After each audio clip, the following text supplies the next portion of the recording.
My concern right now is to understand as much as we can about how these infectious diseases arise, how we can detect them earlier, and how we can prevent another pandemic. Do you think this is because of a deliberate lack of transparency from the Chinese government? There are people who think that's the case. Again, that would be speculation. How does, for the general audiences who are curious, how does a virus jump from an animal to a human being? What is often called zoonotic spillover. One of the challenges with SARS-CoV-2 was that there was a period of days before people even knew they were infected, when they were infectious. And this asymptomatic transmission was a huge conundrum. The possibility that something arises as a function of scientific investigation is real. It becomes a sort of a point of pride for every nation, sometimes every state, to say, I want to have my own BSL-3 lab, my own BSL-4 lab. I don't think that's a great idea. It's sort of like nuclear weapons, We don't need every nation to have them. You mentioned in a recent editorial, you noted that Russians had reportedly reactivated a Soviet era's bioweapons facility and North Korea's program is also still active. And you also said that the scarier part is that non-state actors could have easier access to, say, older lab equipment or and viral genetic data. So, how do we control that kind of decentralized biorisk? Earlier this year, the NIH funding for your MECFS Center at Columbia was abruptly terminated, just as your team was identifying repurposable drugs and clinical targets. One of the challenges, I think, with the COVID vaccine was that we thought initially that this vaccination would really prevent ongoing transmission. So, while a lot of people might know you because you were associated with Contagion, there is one moment that kind of stands out in your own career, which was during the SARS outbreak in 2003 when you personally flew to China with 10,000 PCR test kits, protective gear, and trained labs on the ground at a time when trust between nations was brittle and speed was everything. So, that story feels to me like the purest expression of what global scientific collaboration can look like. I am a very spiritual person, and I believe that we all have a mission. And, I have with me, which I will show you. I hadn't planned to do this, but I'll show you this. It's kind of interesting. This was a gift. Somewhere near a forest edge or a market where species overlap, a virus jumps from an animal to a human. It doesn't make a sound, no alarms, no flashing lights, only a microscopic shift, unnoticed, in a place no one is watching. The human walks back to town. 2 days later, a fever. 5 days later, a flight. The virus doesn't care about borders or budgets. It travels faster than regulations, mutates faster than policy. It slips through delays in data, denial in leadership, and the fragmentation of global health systems. By the time we notice, it is everywhere. While what we see are the headlines, what Dr. Ian Lipkin sees is the signal beneath the noise. And he's been watching these patterns long before the world started paying attention, piecing together what moves too fast for the headlines to catch. In this conversation, I'm hoping Dr. Lipkin won't just help us reconstruct the anatomy of a pandemic from the first breach onwards, but will also help us trace the first steps of what's already approaching. Dr. Lipkin, welcome and thank you so much for giving us your valuable time. Thank you for the honor of the invitation. So let me just jump right in. Doctor, it's been more than 5 years since the onset of the COVID-19 pandemic, and the world is still debating where the virus came from. As someone who's deeply involved in pathogen discovery and pandemic response, what's your current view on the scientific efforts to trace the origins of the SARS-CoV-2? I don't know that we will ever know with certainty the origins of SARS-CoV-2, the causative agent of the COVID pandemic. And the reason for that is that Mhm. the trail is cold. It's very difficult now for us to reconstruct what happened because we don't have access to samples that were collected, stored, and made available to the scientific community.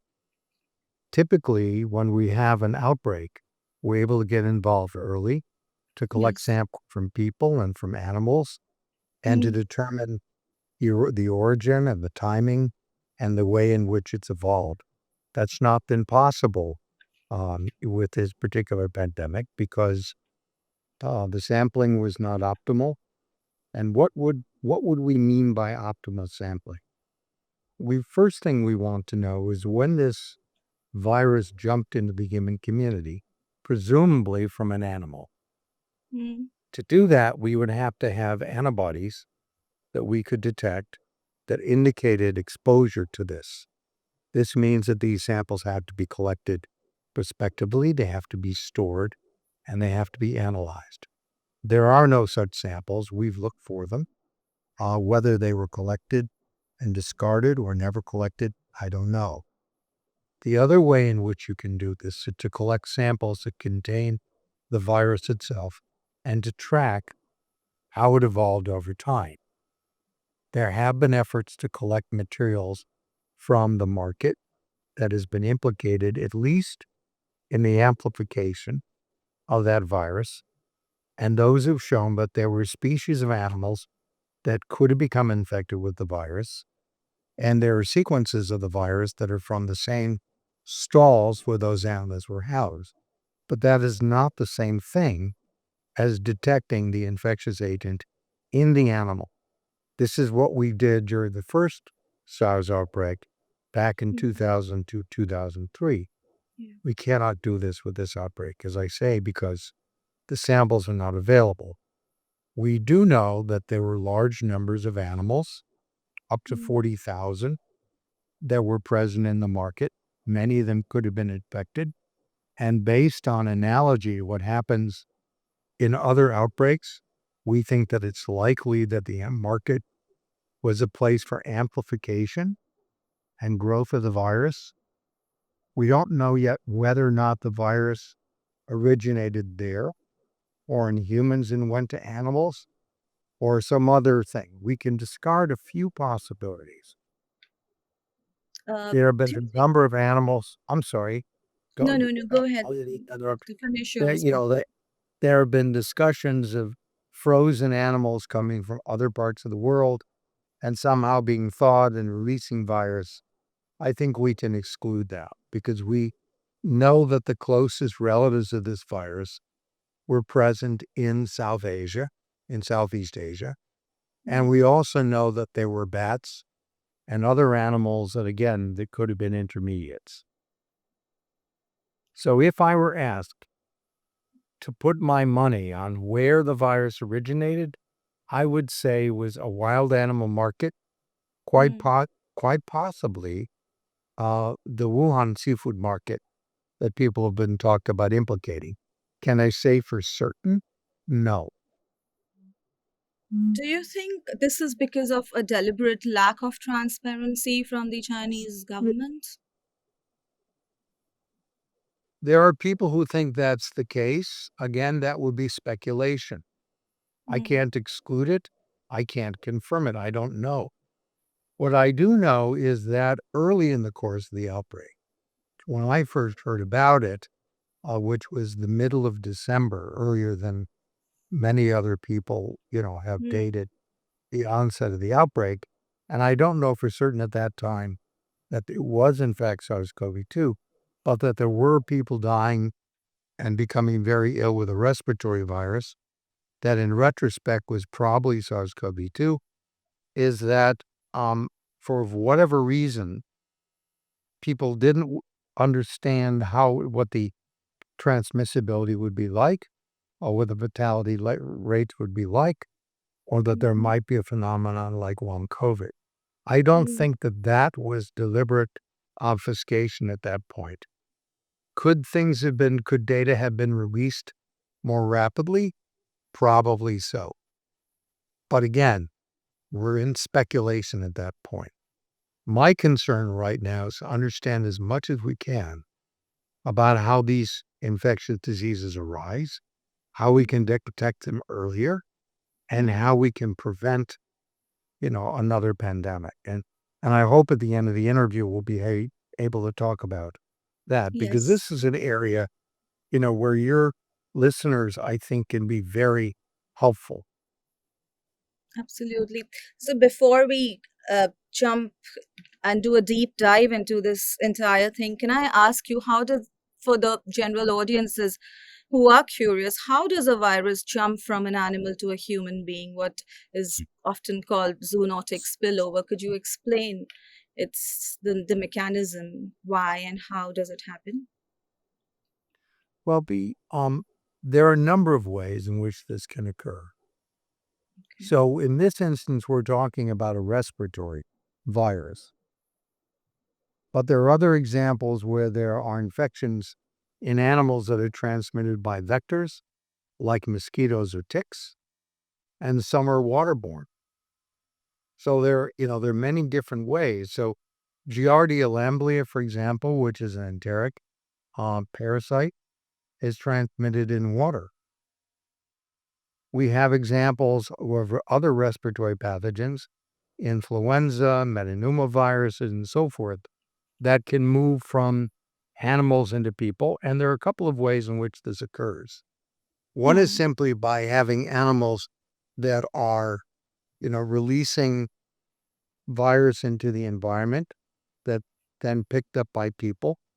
Sometimes it's because of wild animal consumption, and those can be bloodborne, such as HIV or Hmm. Ebola or Marburg. And then you have one simply where, um, you know, foods are not cooked appropriately. So you can get bacteria like salmonella, right, Hmm. which can also cause Ebola, or tularemia. There are a number of infectious agents that can be transferred as a result of improperly cooked foods. The most common threats, large scale threats, I would say, excepting HIV, which was unique, and we've had that now for over 40 years, are the respiratory pathogens. And those are typically found um, either in birds and they're in bird excreta. So we have this problem, for example, with influenza or the coronaviruses, but there are other examples as well. Important to recognize, important to recognize that it's not a one-way street. So there are viruses that are They transferred go from from humans to human animal and then from animals back to humans. And this has hmm. occurred, for example, with coronaviruses and mink. So it's a very complex ecosystem where Hmm. both sides have something to lose. Hmm.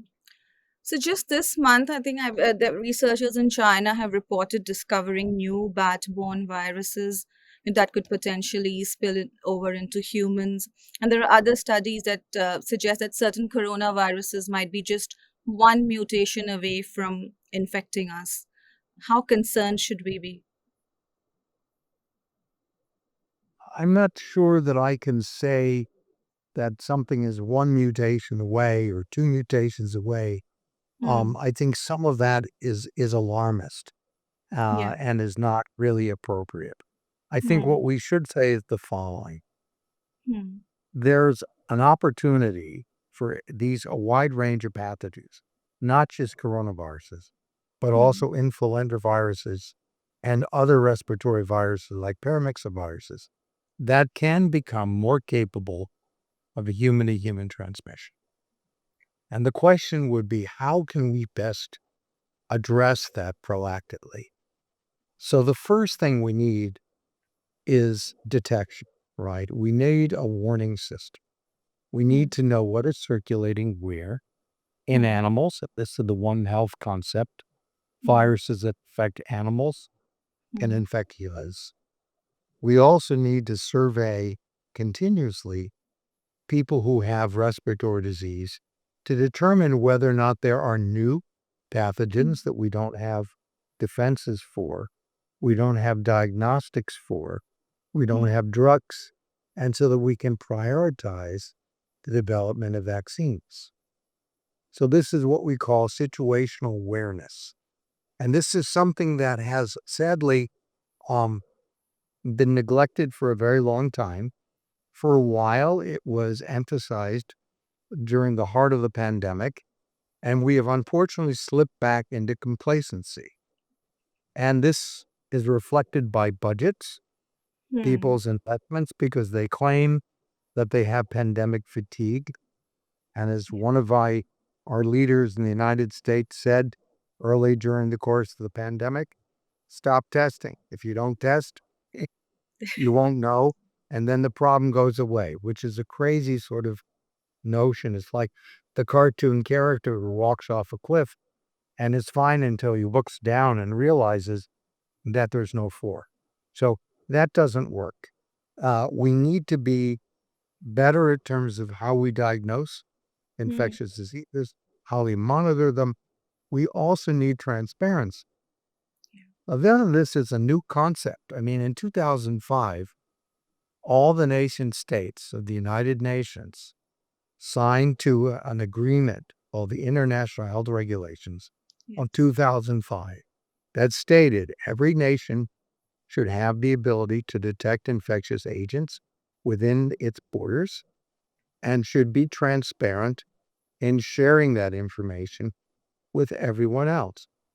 And this you alluded to in your introductory remarks, where you Yes. talk about the fact that infectious agents can travel everywhere Yeah. and they don't respect borders. So it's very important that we support surveillance efforts in India, the Democratic Republic of Congo, New York City, and Greenland. Everyone needs to be involved. This is a global opportunity and a global challenge. So, if you could tell me what are the latest developments in AI and genomic surveillance that could probably perhaps revolutionize early detection of emerging pathogens? Well, I'm an enthusiastic supporter of AI. Mm-hmm. I'm also um, I'm also reflective on the fact that I think people are overstating what it's going to do for us in this area. Hmm. So you can scrub social networks for reports of diseases, for use of over-the-counter treatments for respiratory or gastrointestinal disorders. And you can do this in a way that may say there may be something over here. There is, however, no substitute for what we call gumshoe epidemiology, somebody who actually goes, Hmm. collects the samples, Hmm. collects the data, understands the symptoms, and tries to sort out the time frame within which you move from becoming infected to becoming capable of transmitting the disease. So early during the pandemic, we didn't know the incubation period, for example. Hmm. We didn't know the period during which people were infectious. Typically, with most of these respiratory diseases, people are most infectious when they're symptomatic. One of the challenges with SARS-CoV-2 was that there was a period of days before people even knew they were infected when they were infectious. And this asymptomatic transmission was a huge conundrum, and it led to investments in testing that were very important in trying to sort out whether or not, there was a risk. So I was very involved with the entertainment industry. We're trying to find ways in which we could have safe sets for production. And we came up with a program. This is work I did with Larry Bryant and Steven Soderbergh, who is the director of Contagion, Yeah. where we modeled transmission on sets. We set up certain zones where there's certain types of risk, who had the mask, who didn't have the mask, how frequently you had to test based on the infection rate in the community. And all those things allowed us to make it possible to continue to produce entertainment during the course of the pandemic. Now, I don't know the extent to which Bollywood followed what we designed for the Director's Guild, but I Hmm. would suspect, they probably did as well. Right. So, do you think we are overestimating AI's current abilities? And of course, AI is only as capable as the data it's trained on. And do you think there are uh, probably some regions which are blind spots in terms of data collection still? So Maybe. I can go, so look, I don't want to downplay the importance of Hmm. machine learning. as we used to call it. You Mm, know, all I'm saying is not only is it a question of data collection, but you actually have to get the samples mm, and you have to do the analysis of the samples before you can generate the data for yeah. the AI systems to use. So at the beginning of this conversation, you asked me why it was so difficult to sort Mm, out the origin of the pandemic. yeah. And what I told you was that the samples were not collected, and therefore there were no samples to analyze.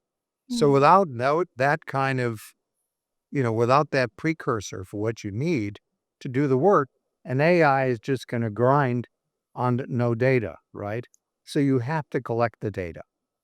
And so people, and I run into this frequently with people who tell me we don't need doctors anymore. We just put it all into an AI. And I say, that's fine. But the fact is, somebody has to measure blood pressure. Somebody has to collect, blood chemistries and microbiology and everything else. And without the information that you feed into the AI, you have nothing to process. So there's nothing to analyze. So I think, will be very important. We cannot escape the fact that we need to collect the data in the first place. mm. Uh, so this is the reason why I wanted to ask you was that is data collection more of a problem in certain regions of the world, or could we highlight certain regions which from where data collection is a problem because of lack of transparency or lack of resources, perhaps, or which Well, cannot. you've Uh, highlighted, find- so you've highlighted the two things that are critical. yeah. One is, resources, and the other is transparency. Yes. And with either of those, you fail. So I'm doing a lot of work. I was on a call a few minutes ago Hmm. with people in the Democratic Republic of Congo, who we Hmm. have been helping with resources so that they can begin to do the same level of analysis that we do in New York. Hmm. And um, their problem is, it's funding, access to materials. It's taken them months to get people in to Hmm. repair a sequencer, without which they can't, even if they have the supplies, they can't do the sequencing because they don't have the equipment. So Hmm. what we need is to find ways globally to support efforts not only in, the developed world, where you're talking about Kolkata, you're talking about New York City or Los Angeles or Europe, you know, but also in places where these infectious agents are more likely to Yes. arise at the game purchase. How and by that I mean you can measure the frequency with which certain infectious agents arise. Hmm. And that allows you to create a hotspot map, which Hmm. shows you the areas you need to be concerned about. Now, how do you define these regions of concern? Well, places where people have close proximity to wildlife. Hmm. This can be a function of the creation of new roads or mining or any sort of ecological disruption. Poverty, people winding up consuming proteins from wild animals that they wouldn't ordinarily do. And this is very important in South America, certain parts of Africa, certain parts of Asia.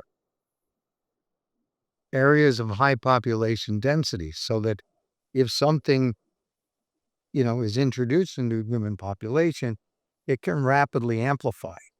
Hmm. Or areas, for example, of mass gatherings. This is less of a problem in India from a domestic perspective because although you do have large mass gatherings, they're typically people coming from, within the country.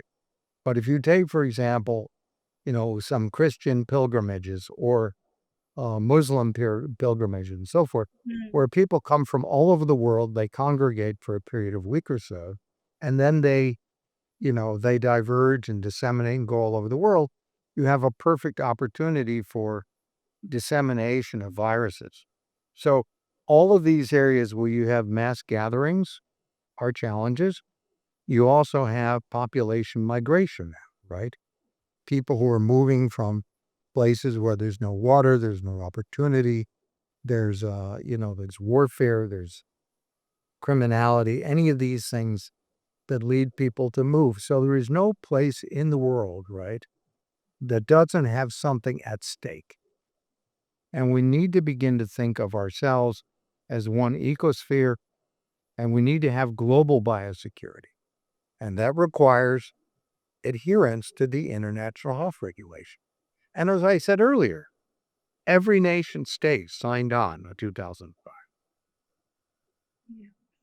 Uh, we will talk more deeply about the state of global collaboration in fighting viruses and pandemics. But before that, when you were talking about the reasons why the virus arose in the first place, you did not mention the possibility of a lab engineered virus, because that has been a theory which keeps floating. And even if it wouldn't have been the case for this particular strain, but it is always a possibility. Even a lot of, and I mean, there is something called the gain of function research, where so if you could explain what that is and how that could possibly be a danger where it might leak from a lab and then enter the human population. So the possibility that something arises as a function of scientific investigation is real. And there are a number of different ways in which this can occur. One is simply collecting animals that Mm, are infected, bringing them into a built environment like a laboratory or in the pet trade. There are all kinds of possibilities. We've seen this as well. And as a consequence, the virus, in question, which leads to this outbreak or a pandemic, is enabled in some way through either infecting people who are working in a lab or people who transit through a lab or people who take a pet home from a lab, you know, like a rat or a mouse or what have you. And all of these things have happened. There have mm, also been examples where people are accidentally or inadvertently infected with a virus or a bacterium, and they then leave. This has happened with smallpox, and it's happened with the first SARS, the first SARS virus of interest in the early 2000s. Now, mm, those are examples of what some people refer to as a laboratory leak, and by that they mean something that's associated with science winds up moving into the human community as a function of sloppiness, or, and I'll get to this in a moment in more detail, something that is deliberate, right? Now, none of that is gain of function research per se. mm, But if you have infected cell lines or infected animals, you don't have to do anything specific with them other than to have them in the lab. They wind up adapting to a human or a human cell line, and they then become transmissible. We'll talk about laboratory hygiene, is the way I like to describe it, in a moment, which is another issue. But gain of function research, by definition, means that you take an infectious agent and you modify it deliberately as a mm, way to test whether or not this mutation or that mutation is associated with some new property, which could be its ability to cause disease, what we refer to as pathogenicity, or transmissibility, or both. Now, do we need to do work with gain of function? I think there are examples where we do want to do work with gain of function. That work, however, should be confined to high-level biocontainment laboratories. What do I mm, mean by that? So there are laboratories where you can go in and out freely, and we're not very concerned about the emergence of some highly pathogenic, organism. But there are others that can be transmitted by the respiratory route or by blood, and those we call higher level biocontainment, experiments. And there we have different levels. We have what's known as BSL-3, and we have BSL-4, and then we have very high level BSL-4, which I'll talk about shortly. BSL-3 is reserved for those organisms that are capable of causing disease in humans by the respiratory route. To safely work at BSL-3, you should be wearing a gown, a hat, eye protection. You should have some sort of respiratory protection. You should have gloves. You should record everybody going into a room, everybody coming out of the room. Nothing should exit the room except through a sterilizer. Mm. That is what we refer to as BSL-3. And those types of laboratories have proliferated globally over the past 10 to 15 years. And Mm. there, I think, probably far too many of them to monitor, and there are no strict regulations that meet some international standard.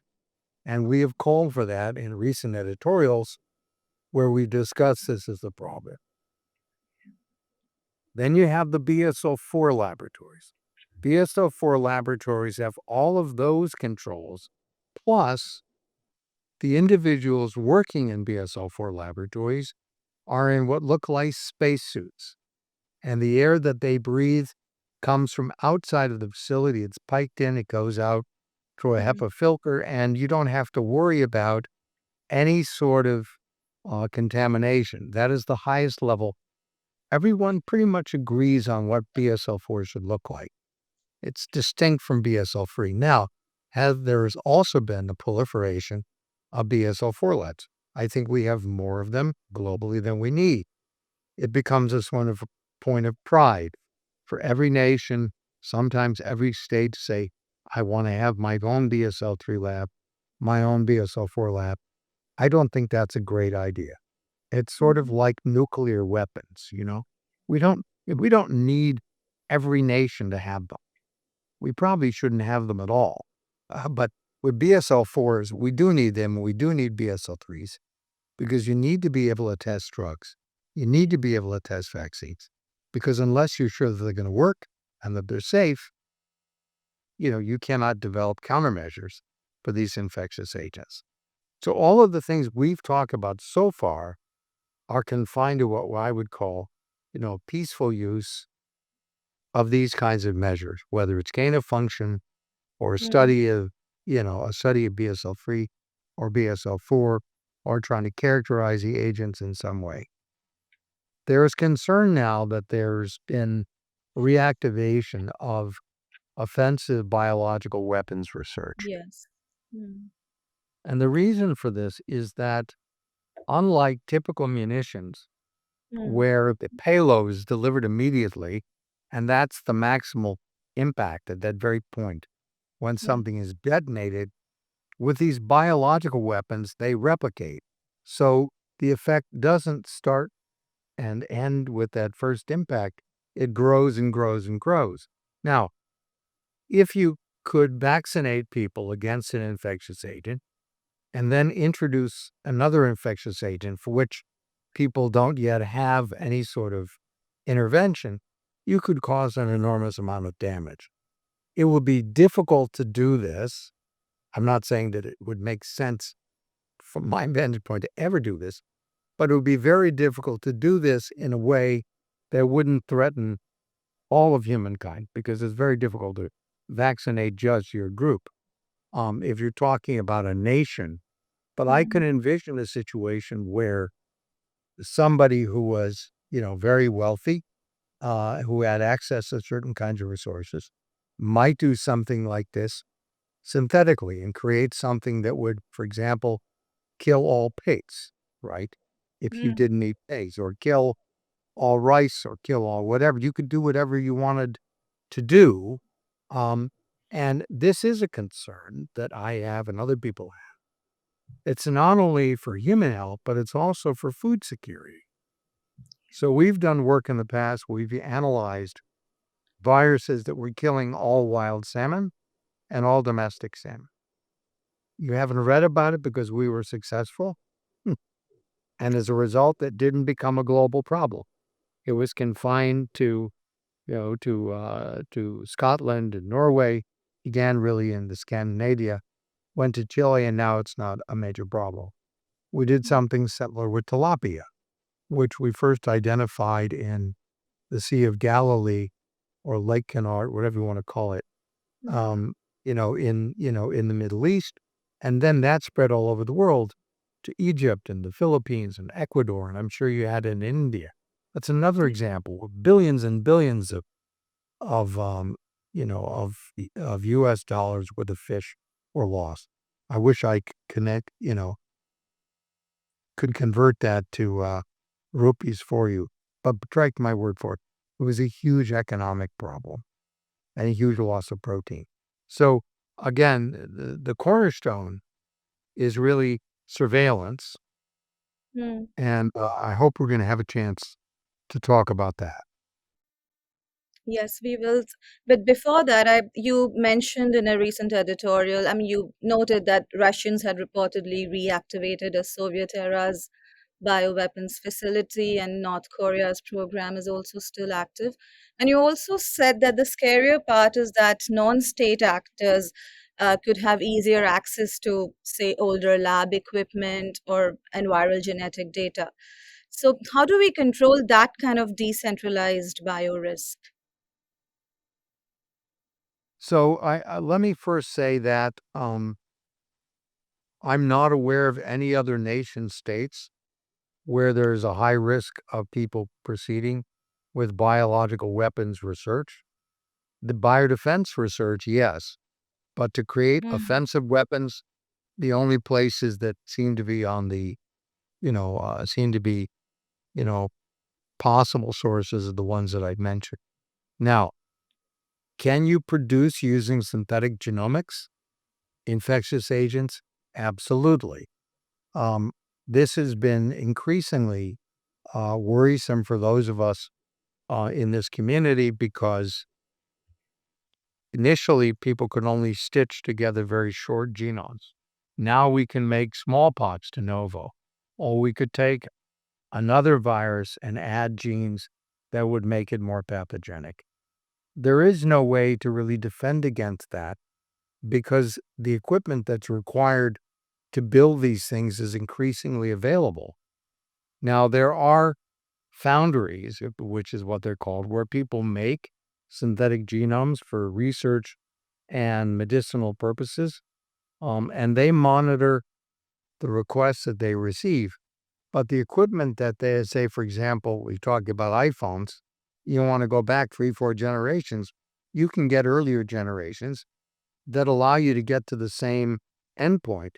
It's just more cumbersome and more expensive. I don't know of any way in which we could control that because there's not only the free market, but there's also a black market on which people could obtain these things.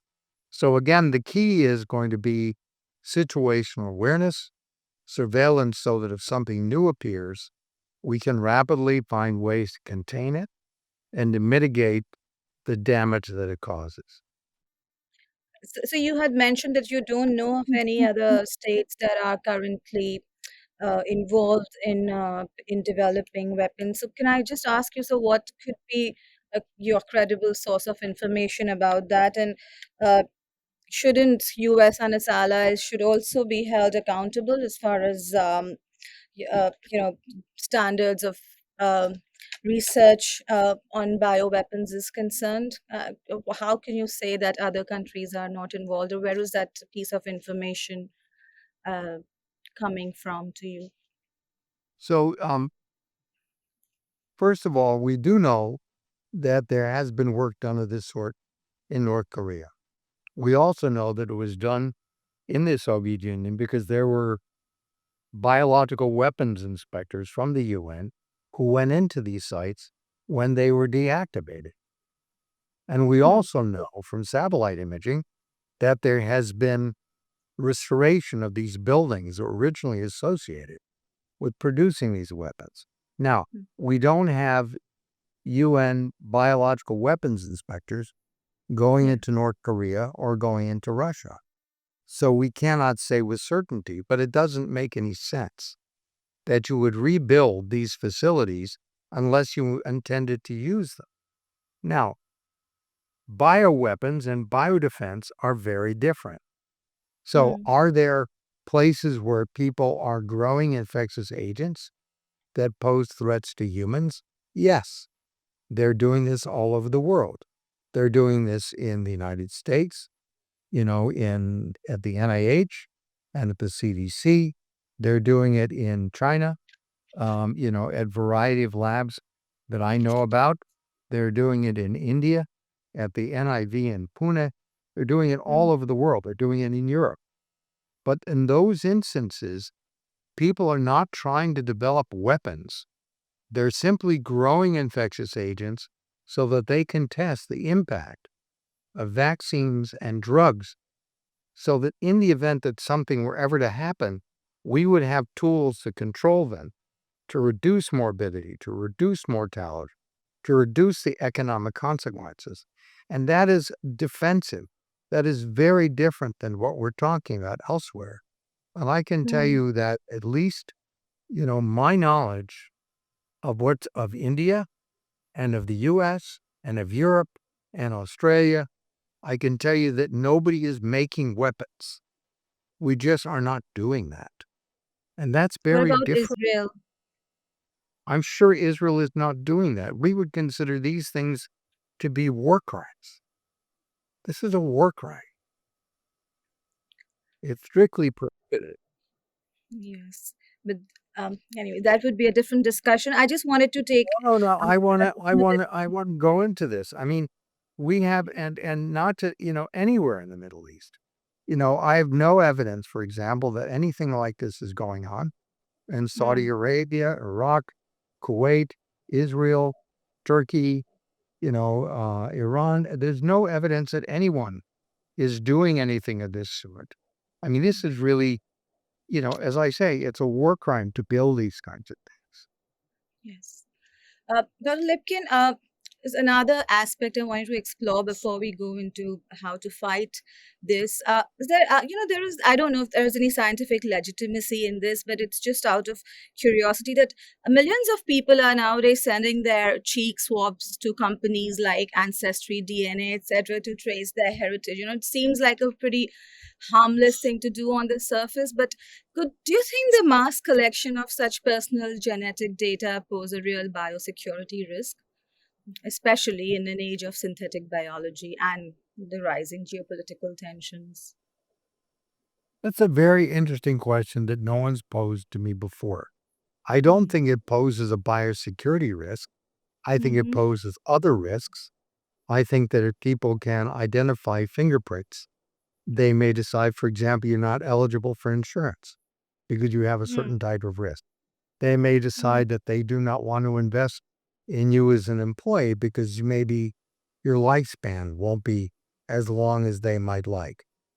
Yeah, Somebody might decide, you're somebody who is more likely to develop Alzheimer's disease or Parkinson's or what have you. yeah. Uh, I, I have not allowed myself to be swabbed. I have no interest in that Hmm. purpose, except insofar as we have a program called The Rest of Us, which is where we're trying to ascertain risks of disease.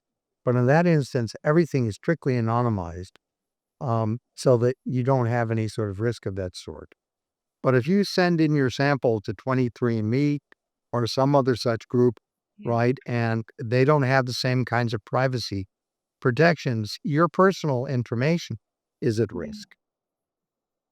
Right. So, is there currently any sort of global oversight on how consumer DNA is stored, sold, or secured, or are we kind of operating in a genomic We're wild west? So this is the Wild West, yes, or the Hmm. Wild East. Yes, I think that this is an area that is understudied and underpoliced, and I think that it's an area Hmm. where we need, you know, Hmm. international regulations. Hmm. And as long as we're talking about international regulations, we Hmm. need international regulations for controlling how things are studied in biocontain. What kind of gain of function research is allowable, where it should be done, and I Hmm. think it should be minimized. To the extent that we can have international collaboration, we can reduce the number of experiments that we do with this sort. That will reduce our risk.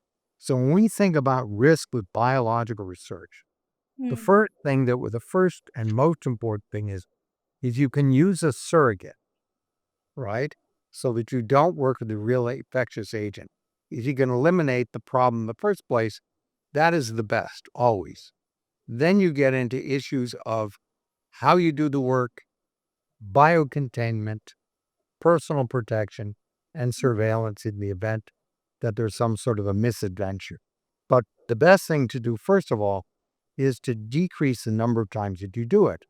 But the problem with that is that you get into issues of sovereignty and pride that are not necessarily in the best interests of humanity. There's no reason that the United States should have as many BSL-3s or 4s as it does, or China plans to build, or India plans to build. We should focus this just on a few sites. Now, is there precedent to that? Yes.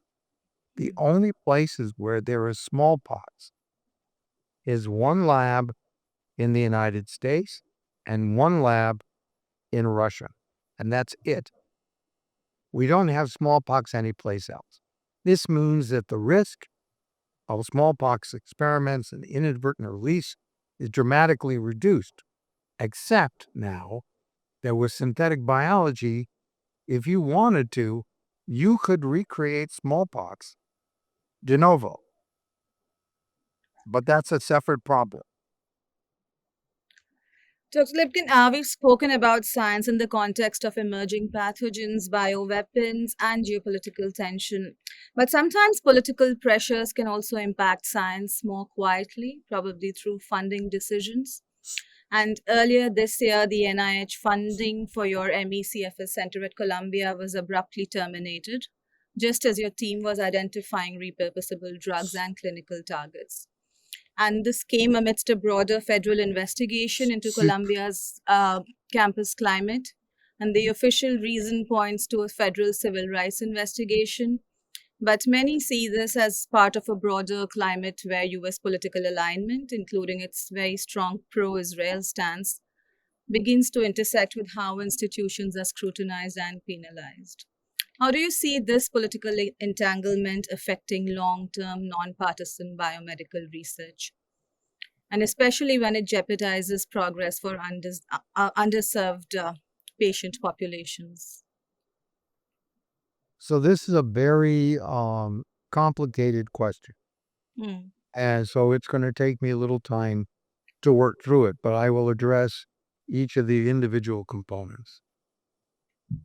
The United States has historically been, and this goes back really now decades, involved in trying to reduce poverty, hunger, infectious diseases, and so forth through USAID, through PEPFAR, which was designed to address challenge with AIDS, immediately after the Second World War with the Marshall Plan to restore Europe, and so on. That America, of which I was very proud, is not front and center anymore. We have withdrawn support globally as well as domestically for healthcare and for science.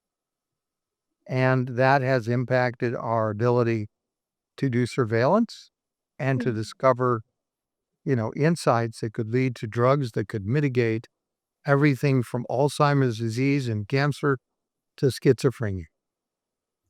So this is a huge problem that we are wrestling with and trying to address.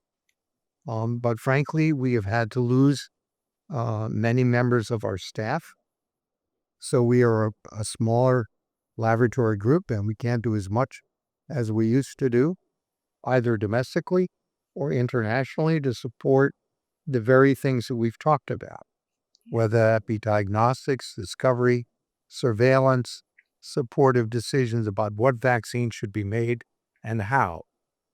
The center to which you refer, the MECFS SOG, is extremely important because this is a group of people in the US alone between 3 and 4 million who have a debilitating disease that robs them of the best years of their lives.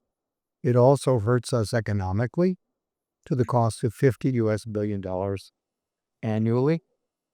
And I'm heartbroken because I know many of these patients, some of whom have committed suicide because they've been so desperate. And if you look internationally, this is an underreported illness. I'm sure we're talking about hundreds of millions of people. And now with long COVID, which is a similar sort of pathogenetic mechanisms, it's become a global problem. We have literally no federal support to do this work anymore. Our grants have been frozen, and we have relied upon, donations that we've received from generous individuals in the private sector.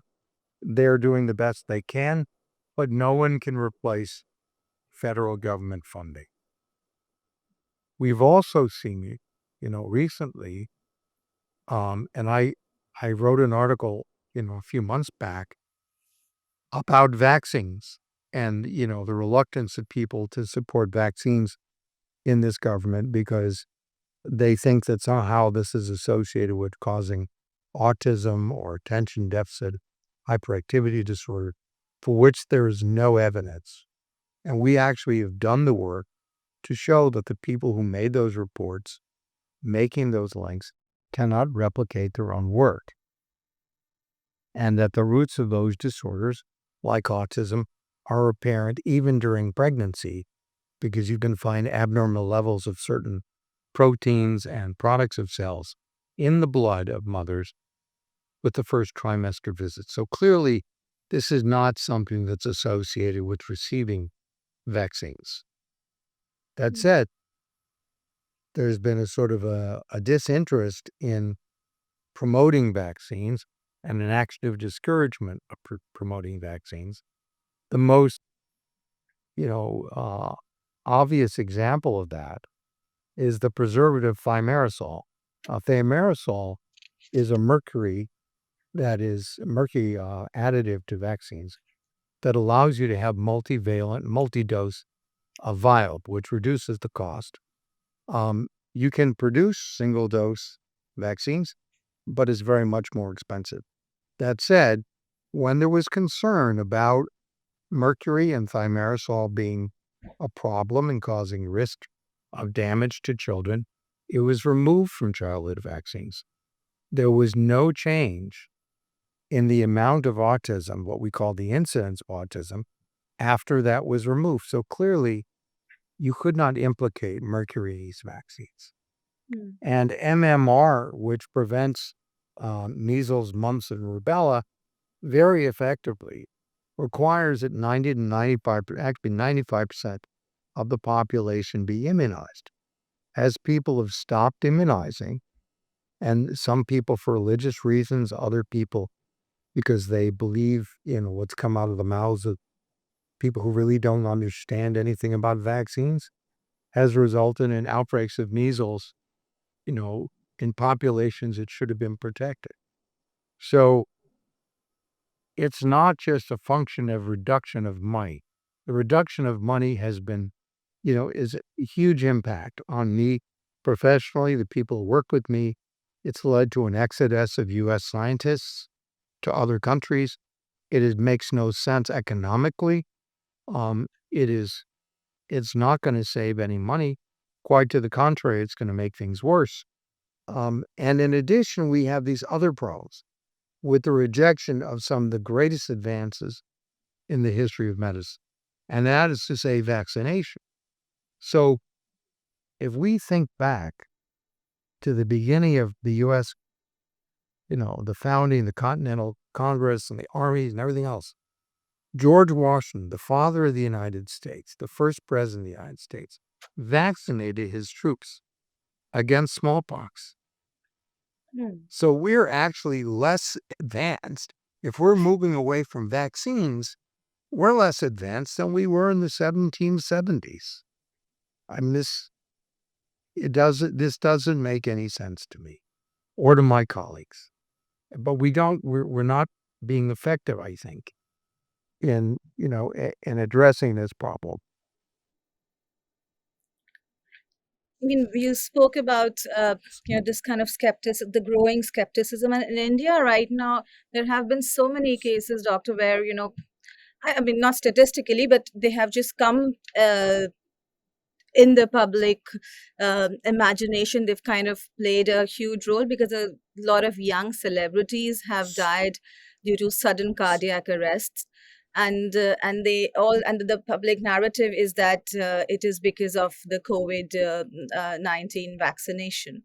So first of all, how do we kind of what kind of public communication should be there to dispel this kind of mistrust in vaccination? Uh, and is there any truth? And we cannot simply just uh, just overlook their concerns. How do we address these concerns in a constructive way? Well, we have to be able to somehow separate what is clear in the way of evidence that is substantial and Mm, persuasive versus that which is circumstantial. yeah. People die of a wide range of different sorts of things, right? And it may not necessarily, I don't know how you say that it's the COVID vaccine. I mean, it's just we have the same problem here. Now, Hmm. are there adverse reactions to vaccines? Yes. Some people get, you get soreness at the site. Some people become febrile. Some people very rarely have adverse reactions that are more serious.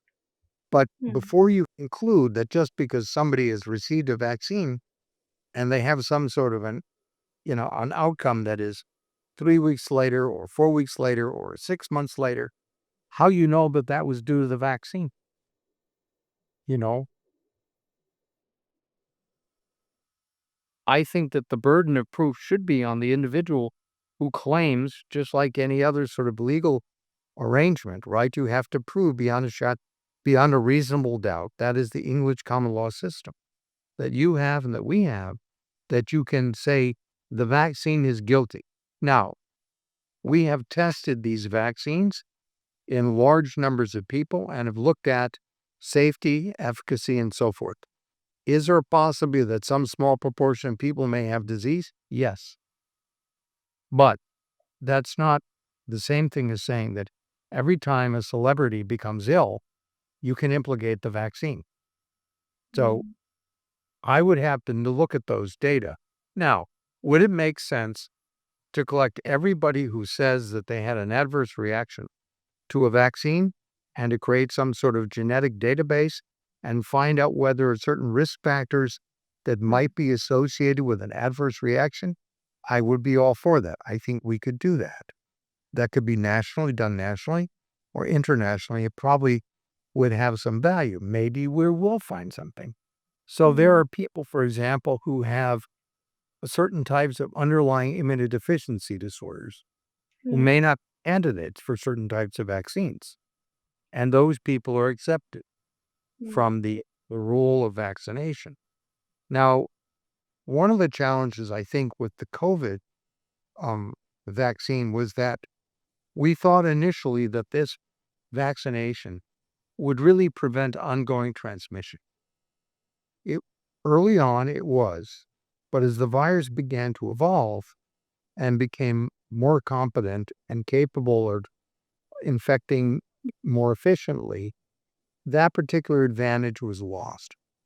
Now, what was not lost was the impact of vaccines on the severity of disease. And this is very important. Fewer people died, fewer Hmm. people required hospitalization with respiratory support. And this not only protected them, it also made it possible for us to save space in hospital for people with trauma, heart disease, stroke, other types of accidents associated with motor vehicles who might otherwise not have been able to get the care they needed.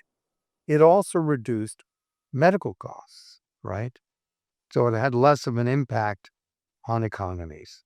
So I think vaccines um, are really the only affordable way in the future that we're going to be able to prevent disease. And I'm very concerned that as people are pushing back on vaccines that we will see not only loss of efficacy in controlling things like measles and mumps and rubella and other diseases that we know can be prevented with vaccines and are readily seen as disease, but also things that are more remote, like cervical cancer that kills women, or pharyngeal cancers that are associated with papillomavirus vaccines. And over the coming years, I think we will find more and more evidence that there are a whole range of types of infectious diseases that can be prevented. There's some data now that suggests that people with certain herpes virus infections are more likely to develop Alzheimer's disease. And that if you look at individuals who received the shingles vaccine, their risk of Alzheimer's disease is dramatically reduced. So we should be embracing vaccines, finding ways to exploit them, make them more useful and safer, not rejecting them. Now, part of the problem is people don't like the idea of injections.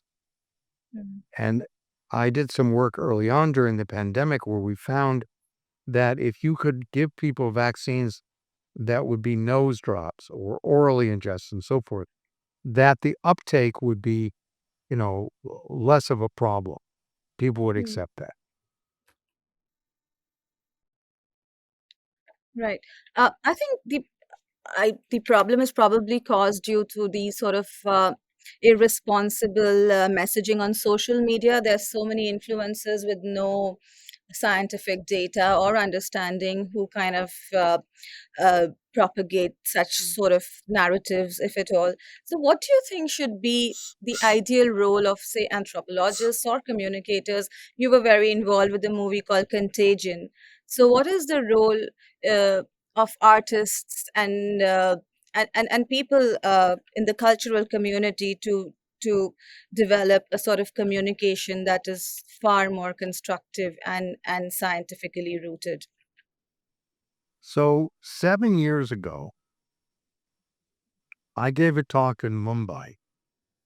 I'm Okay. trying to remember. I think it was Shalma Chowdhury invited me to give a talk. And I discussed at that point, after talking about viruses, the way we usually think about them, I talked about computer viruses and social media and the whole concept of things going viral. And at that point, I said, and I think this may have been the first time I introduced this concept in front of an audience, was that these are the most dangerous viruses of all that sow disinformation and hate. And I think if you talk to her, I'm sure you know her. You remember her from Think Goa. She may even have a recording of this. Disinformation can spread so rapidly now on social media. And you can have these AI generated copies of me saying things that I've never said, for example. It would be very easy to do. Yeah. You know, Ian Lipkin says that the virus was created in a laboratory by so and so, and here he is describing this. And there's no way that you would be able to sort out whether or not this was me or some strange avatar that had been created by using AI. What I've tried to do is a few things. So the first is, as you said, the movie Contagion. We tried to draw people's attention to several points. One, that the wild animal markets were places where these agents might arise. Mm. Number two, that they could spread rapidly around the world. They didn't remain localized, and therefore, any sort of a problem that arose in any location in the world was a global problem by definition. Number three, that there would be people who would exploit fear. And this was the Jude Law character who sold this thing called forsythia, right? Then we talk about the fact that there would be a breakdown in social fabric and people would be hurting one another in a scramble to get resources and the control of information. And then we talked about vaccines, and the vaccines that we started with were the injectable vaccines. But when we do this other sort of protection, we use a nasal vaccine. So we were emphasizing the point that we might be able to halt transmission with nasal vaccines. So we tried to hit all of the things that we thought that were important at that point. Now remember that we started writing this in 2009.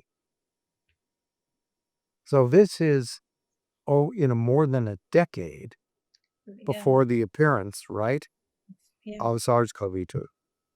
Now, there is on audible.com,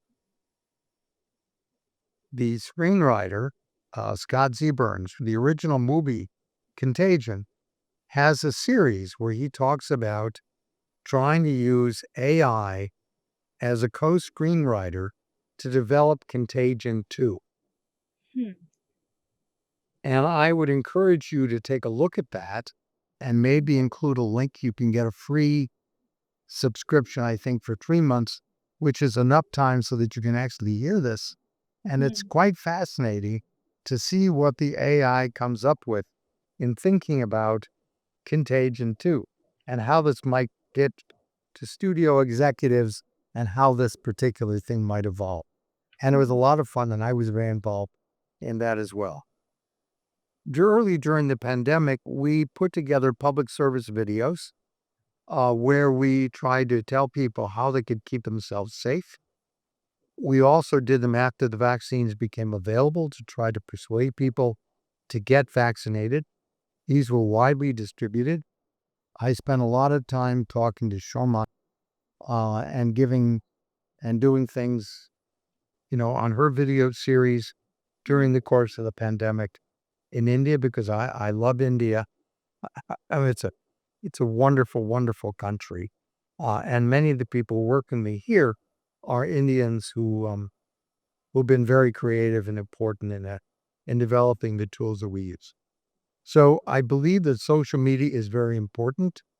I think it needs to be used responsibly, and I'm very concerned that it is not being used responsibly. So while a lot of people might know you because you were associated with Contagion, there is one moment that kind of stands out in your own career, which was during the SARS outbreak in 2003, when you personally flew to China with 10,000 PCR test kits, protective gear, and trained labs on the ground at a time when trust between nations was brittle and speed was everything. So that story feels to me like the purest expression of what global scientific collaboration can look like when politics steps aside. So, can you take us back to that moment? What drove you to that act, and what was the experience on ground there? So I've actually done that 3 times. The SARS example is the one that's Mm. best known. But I also went to Saudi Arabia during the MERS outbreak Mm. and went to Bisha where the first cases were identified and made the link between camels and and human transmission. Mm. And I did another thing of that sort in India, which is also not well known. So Sumya Swaminathan, who is the director of ICMR at the time, asked me to go to Gorakhpur to find out why hundreds of Musahar children were dying of encephalitis. So we went, we collected samples, spinal fluid, brain tissue, and identified that the causative agent in the majority of these children was rickettsia. So these children have now been treated with tetracycline antibiotics empirically when they show signs of disease. And there are no such outbreaks. At the time I went, they were building a new hospital just for children with encephalitis. Mm. So one of the things about public health is if you're successful, nobody ever hears about it because it's out of the public eye. But Yes. we did that. And if you ask Sumia, she will tell you. Now, Mm. one of the things that has been a sore point for me, and I will ask you to share this, is that we've not been able to publish this data. although we've had it for several years. So I'm gratified to know that it has an impact on treatment of these children. But it should see the light of day because it was a brilliant piece of work done between colleagues at MIV and Gorakhpur and Columbia University that actually solved an outbreak, which was very helpful for tribals, you know, very close to the border with Nepal. It was associated with flooding and so forth when rodents became more, more apparent. Anyway, in China, the way this typically works is I get a call. It's always at an inconvenient time. Um, and I'm told that there's some sort of an outbreak and they need assistance. Now, this comes less frequently these days because many of the methods that we've developed have been made available to other people, but there's still some role for us. At that point, I was giving a lecture about um, SARS. At that point, we didn't know what the agent was really. It wasn't clear. Some people thought it was a trichezia, and it wasn't. It was clearly, some people thought it was a paramyxovirus virus, but we knew that it was a coronavirus. And we had developed a PCR test that allowed you to detect the infection not only in respiratory samples, but also in feces. So you would find out the period of time when people were infectious, and you could identify people who were infected before they showed signs of disease, and you could use that to contain it. So I flew with my colleague Thomas Breeze from New York to Beijing. We met Chen Zhu at the airport. There was nobody on the plane except the two of us, the pilot, one flight attendant, one journalist who was going to take her family out of Beijing. And we spent, several days, first of all, demonstrating the power of the method, meeting with various people, and trying to help design what the research agenda should be, what the public health agenda should be for China in response to SARS. It was very well accepted. It was a wonderful collaboration. And China now has very good public health, I think, despite the fact that maybe things should have been detected earlier. But the same thing I would say could occur in the United States. We might not know, particularly given that we've downsized our public health surveillance.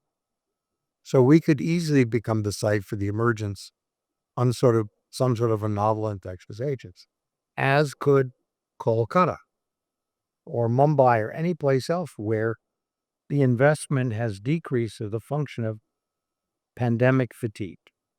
Mm. I have argued, and I argue today to your listeners and viewers, that the risk is not decreased. If anything, the risk is greater. And that is because we have more people who are disenfranchised, more population movement, more poverty, more aridification, more problems with people getting access to clean water, more problems with access to protein, more political instability, more, opacity instead of transparency, reduction in investment and surveillance, and the list goes on. As you mentioned earlier, proliferation of laboratories that are capable of growing viruses and other bacteria that could cause disease, either deliberately or inadvertently. So as I say, I think we know of two places where this could be done deliberately, but we also have the growth of synthetic genomics that makes it possible for anybody with enough money, right, and psychopathology to produce infectious agents that have an impact on us. Right. Uh, so, how does effective collaboration look like between nations that don't really trust each other? So what we try to do here in our center is to bring people who don't typically work together. So we bring people from, we're working in Israel, we're working in Pakistan, we're working in Saudi Arabia. We've got people who want to work with us in Iran. We have people in, Argentina and Chile and Peru, and we try to bring them all together. We have longstanding relationship with people in Bangladesh. We're not doing as much work as we'd like to in India, but I have very good friends in Bangalore and in Pune and in Delhi, and I would love to bring together, scientists from Pakistan and scientists from India working together so that they can share information. And scientists from Egypt and Israel, we are one world, and we have to find ways to live together, because if we don't, we will not survive as a species. So, it's interesting. So, I am not a religious person, but I am a very spiritual person. And I believe that, that we all have a mission. And, I have with me, which I will show you. I hadn't planned to do this, but I'll show you this. It's kind of interesting. This was a gift given to me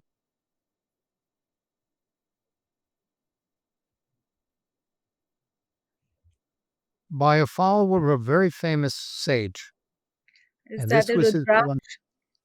this is his piece of his blanket. And I carry it with me all the time. I have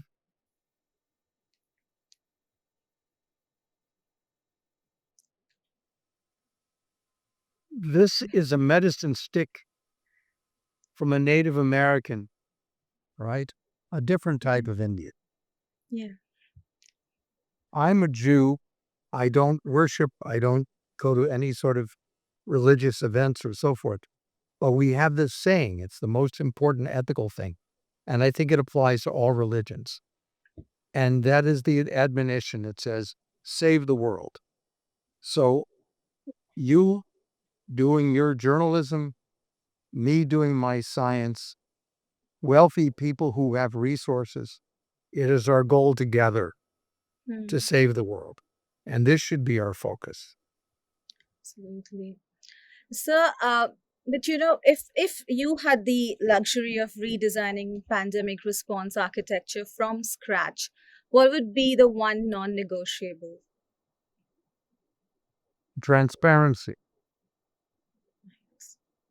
And transparency is the most difficult thing to achieve. I think, you know, we've achieved this now in Africa. Mhm. We've achieved this in the Americas and in Europe. We don't yet really have it, sadly, I would say, in South Asia. And this is something that, we need to have, and we don't have it in China, and we don't have it in Russia. But we need to have it. We need to share data. Because as you said earlier, as I said in your beginning, your Yeah. introduction, there is no us and them. Yeah. It is only us. And there is no here and there. It Yes. is everywhere. Absolutely. So, Dr. Lipkin, just one last point that I need you to address is that as our scientific tools for detecting pandemics advance, but the ecological drivers like deforestation, climate change, and industrial agriculture, they seem to be accelerating also. So, do you think that our technological foresight can truly keep pace with these mounting risks, or are we already falling behind? No, I do. I Mhm. believe that we actually can. And you've given me a nice segue for a pitch. Okay, And if you will indulge me, I will make a pitch.